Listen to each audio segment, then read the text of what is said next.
تو مدد کریں اپنے بھائی کی اس معاملے میں کہ اگر آپ کلیئر ہیں تو پھر آپ اسے وہی کلیئر کریں، کہیں یار میری بات سن، یہاں تک تو بات ٹھیک ہے، اس بات کا میں گواہ ہوں، یہ ہو سکتی نہیں۔ اور نبی پاک کا یہ طریقہ ہے۔ مسند امام احمد بن حنبل میں حدیث موجود ہے، حضرت عبداللہ ابن مسعود رضی اللہ تعالیٰ عنہ، کمال آدمی حضرت عبداللہ ابن مسعود، حضور نے فرمایا عبداللہ ابن مسعود سے قرآن سیکھا کرو، یہ اسی طرح پڑھتے ہیں جس طرح میرے اوپر نازل ہوا تھا۔ حضرت عبداللہ ابن مسعود کو نبی پاک علیہ السلام نے فرمایا درخت پہ چڑھ کے ذرا میرے لیے مسواک تو اتار دو۔ حضرت عبداللہ ابن مسعود کی پنڈلیاں پتلی پتلی تھی، ٹانگیں پتلی تھی، وہ درخت پہ چڑھے، ہوا چلی تو کپڑا تھوڑا ہٹ گیا تو بعض لوگ ان کی پتلی پنڈلیوں کا مذاق اڑانے لگے، معاذ اللہ، دیکھو کیسی باریک باریک پنڈلیاں ہیں، کیا انداز ہے۔ اب حضور بیٹھے ہیں نا، تو انہوں نے جو بات کی تھی وہ بات بھی درست تھی، پنڈلیاں واقعی پتلی تھی، اور کوئی بھی اس انداز میں دیکھتا تو شاید مسکراتا۔ جب انہوں نے کہا نا دیکھو پتلی پنڈلیاں، تو حضور نے ہمارے لیے طریقہ کیا چھوڑا، ہمارے لیے سیرت کیا چھوڑی۔ حضور سید عالم فوراً ارشاد فرمانے لگے، نبی پاک فرمانے لگے چپ کرو، تم میرے عبداللہ کی پنڈلیوں کو پتلا پتلا کہہ رہے ہو نا، قیامت کے دن جب میزان لگے گا اور ان پنڈلیوں کا تمہیں وزن پتا چلے گا، پھر پتا چلے گا میرے عبداللہ کی شان کیا ہے۔ یہ بڑی وزنی پنڈلیاں ہوں گی، جب ان کا میزان پر وزن تلے تو آپ دفاع کریں۔ نبی پاک صلی اللہ علیہ وسلم نے فرمایا اگر کسی جگہ تیرے بھائی کی عزت پر حملہ ہو رہا تھا اور تو بچانے پر قادر تھا اور تو نے اس کی عزت سے اس شر کو روک دیا، کہا نہیں یار ایسی بات نہیں ہے، تم غلط کہہ رہے، فرمایا اگر تم کسی کی عزت کا دفاع کرو گے تو فرمایا جہاں تمہاری عزت خراب کی جا رہی ہوگی رب وہاں تمہاری عزت کا دفاع فرمائے گا، اللہ تمہاری عزت کا محافظ بن جائے گا۔ لیکن ہم کیا کرتے ہیں، ہم لوگ باتیں کر رہے ہوتے ہیں تو ہم ان باتوں میں ایک بات اور شامل کرتے ہیں، ہم ان باتوں میں ایک بات اور شامل کر لیتے ہیں اور انداز اختیار کر لیتے ہیں، اور جو آپ کے حق میں ہے اس نے مخالف نہیں ہونا، اور جو مخالف ہے اس نے کبھی حق میں چھوڑیں۔ آپ کس کو قائل کر رہے ہیں، جس کی سمجھ میں آتی ہے وہ قبول کرے، نہیں آتی تو دروازہ کھلا ہے، کہیں اور تشریف لے جائے۔ ہمارا یہ مزاج بن گیا کہ بلا وجہ کی وضاحتیں بھی بندے کو کمزور کرتی، بلا وجہ ہم کمزور پڑ جاتے ہیں، تھوڑے بے نیاز ہو جائیں، چھوڑیں کچھ بے نیاز بنے، طبیعت کوئی بے نیاز، ہم نہ بے نیاز نہیں ہوتے، ہر بات کو سوچتے ہیں، ہر بات کی وہ جی وہ فلانے نے پتہ کیا کہا ہے، تو بڑی معذرت سے بالخصوص خواتین کا مسئلہ ہوتا ہے، وہ کہتے ہیں پوری دسو، نہیں دسو نے آنکھیں کی، بھئی آپ نے کیا کرنا ہے، اس کے لیے پھانسی کا حکم لگانا ہے، آپ چھوڑ دے، بات ہو گئی ختم ہو گئی۔ اپنی زندگی میں تھوڑی سی بے نیازی بھی پیدا کریں،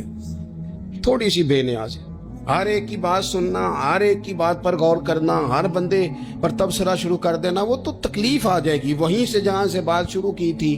پھر وہیں لاتا ہوں کہ باتوں کا اثر لیں لیکن صرف خیر کی باتوں کا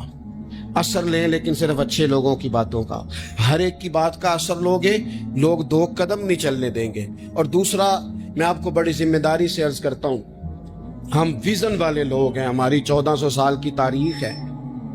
ہم ویژن والے لوگ ہیں۔ یہ نہیں ہے کہ ادھر ایک بندہ آیا تو تھوڑی سی ہم اس کے پیچھے چلے جائیں گے، پھر کل ایک اور آئے گا تو تھوڑا سا اس کے پیچھے چلے جائیں گے۔ یہ تو وہ لوگ ہوتے ہیں جن کے پیچھے بنیاد نہیں ہوتی، اور جن کی پوری بنیادیں ہونا وقت زیادہ ہو گیا، ورنہ میں آپ کو اپنی سند پڑھ کے بتاتا کہ ہماری سند امام بخاری تک کیسے جاتی ہے اور امام بخاری کی رسول پاک تک کیسے جاتی ہے۔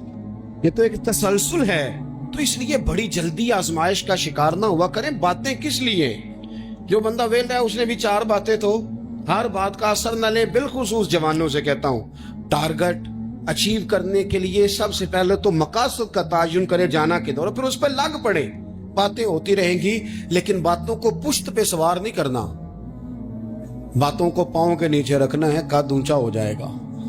قد اونچا ہو جائے گا۔ پشت پہ سوار کرو گے تو گردن، کچھ غلطیاں ہم کرنا نہیں چاہتے پر ہم سے ہو جاتی ہیں، کچھ دل ہم توڑنا نہیں چاہتے پر وہ ٹوٹ جاتے ہیں، ہماری مجبوری ہوتی ہے ٹوٹ جاتے۔ رات کو اس کی بارگاہ میں ہاتھ باندھ کے، کشکول طلب دراز کر کے استغفار پڑھنا چاہیے کہ مالک بندے ہیں نا، کیا کرے، نفس کا ساتھ ہے، دنیا کا ساتھ ہے، خواہشات نفسانیہ، مالک معاف کر دے، ایک سے توبہ، رسم نہ ہو، کہانی نہ ہو، لفظ نہ ہو، جملے نہ ہوں، اور جناب ایسے لوگوں کے بیچ بڑے ہاتھ باندھ کے اور بڑا کوئی ضرورت نہیں، آپ اکیلے اپنی چارپائی پہ بستر کے اندر منہ دے کے بھی درد سے کہیں گے نا معاف کر دے تو وہ تو مہربانی بڑا ہے. نہ تو ناراض ہو جائے تو ہمیں اتنی نیند آتی ہے اس کے گھر چلے جاتے ہیں. ہم اپنے سارے رشتوں کو تعلقات کو مینٹین کر کے رکھنے کے عادی ہیں. ہمیں پتا ہے کہ وہاں میں نہیں جا سکا تو بیٹا بھیجتا ہوں، فلاں شادی پہ میں نہیں جا سکا تو بھتیجا بھیجتا ہوں، بھائی بھیجتا ہوں. ہمیں تعلق کا ہم نے خیال رکھا کوئی روٹھ نہ جائے. لیکن کمال ہے نا، یہ نہیں سوچا کہ اگر رب روٹ گیا تو جب وہ روٹ جائے نا تو سارے رشتے بھی بندے کے پاس موجود ہوں تو کوئی کرامت نہیں ہوتی. پھر کروڑوں روپیہ جیب میں ہو تو ڈاکٹروں کی دوائیاں اثر نہیں کرتی. جب روٹ جائے تو پھر انسان اس طرح سے پھسلتا ہے کہ بڑے بڑے اس کے پاس دروازے ہوتے ہیں پر کسی جگہ اس کا ہاتھ نہیں لگتا. خیال کرے دنیا روٹتی ہے تو روٹ جائے، رب رسول ناراض نہ ہو.